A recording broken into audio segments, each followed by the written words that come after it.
Very good evening to you. I'm Sophia Cambridge with this Sunday, January 8th edition of the CBC Evening News. In our top story tonight, consumption of soft drinks with high sugar content continues to pose problems for health authorities on the island.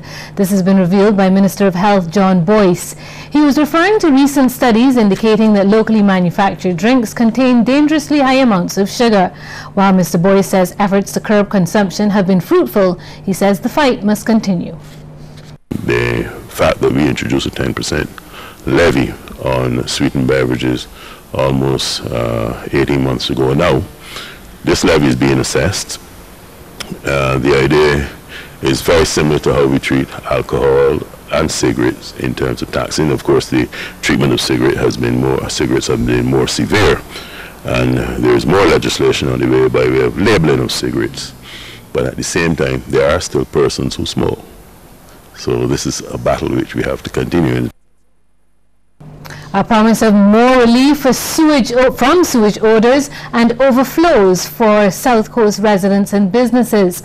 This as the Barbados Water Authority begins flushing some of the mains in the area. For 3 hours, crews from the Barbados Water Authority were busy cleaning the drains and manholes in Perone Village. Manager of the Wastewater Division, Patricia Ennis, explains the area in Rendezvous was targeted as it has been a trouble spot. When the manhole covers were removed, it was not only sewage that was found. Although we find that we had a large amount, as we suspected, a large amount of fats, oils and grease, which is called fog, in the line, and especially at the main junction here, the buildup of fats and grease is very, very pronounced. So the workers, we've got 2 trucks which are doing the job now. And it's for this reason the authority will be intensifying the program and educating residents about best practices. This program is going to be continuing, and we are hoping that we can get Barbadians to contribute and to help us, of course, by intensifying their efforts to ensure that only what is to go into the sewers goes into the sewers.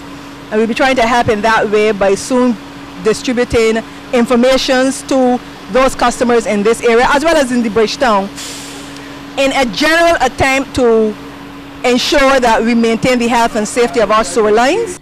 Many of the issues with the sewage system came to the fore late last year following heavy rainfall, which led to flooding in the area and around the island. Sean Farrell, CBC News. Barbadians are being warned tonight about their failure to address illegal dumping and other social ills. It's coming from Bishop of Barbados and Archbishop of the West Indies, the Most Reverend Dr. the Honourable John Holder. Dr. Holder raised the issue of garbage disposal at a service to mark the Lions Club International's 100th anniversary. He says it's an area of national life which everyone must contribute to.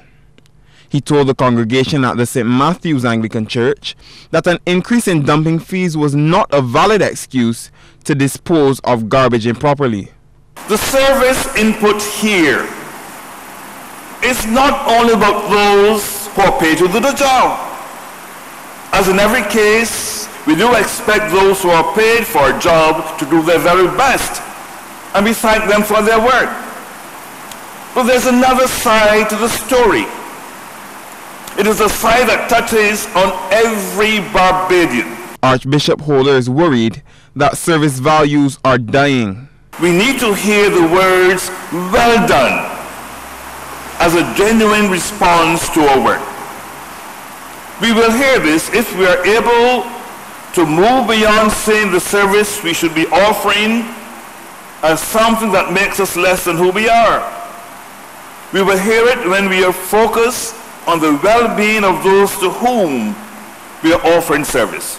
The Lions Club is the largest service organization in the world, and Zone Coordinator Shonda Ford says their goal is to continue fulfilling their vision in Barbados. Local Lions have contributed towards the development of our nation, with one of our most notable donations being the Eye Care Center at the Queen Elizabeth Hospital.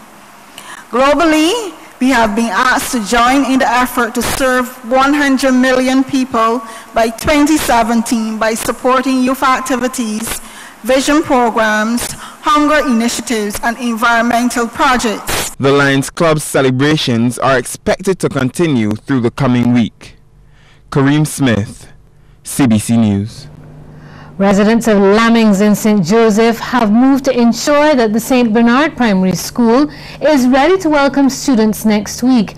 This after recent heavy rains late last year contributed to the thickening of vegetation at the school. Recognizing the problem that this could pose to school students, a major cleanup effort was initiated this weekend.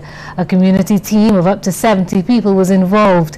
Community leader Prince Noel says the grass had not been mowed for some time, forcing residents to take action. The equipment has been borrowed from neighbors, and it's a most, I wouldn't say block thing, I hate to use the word block, but Lamings is a tight community, so if word gets around, it works for everybody. We'll return with more news just after the break.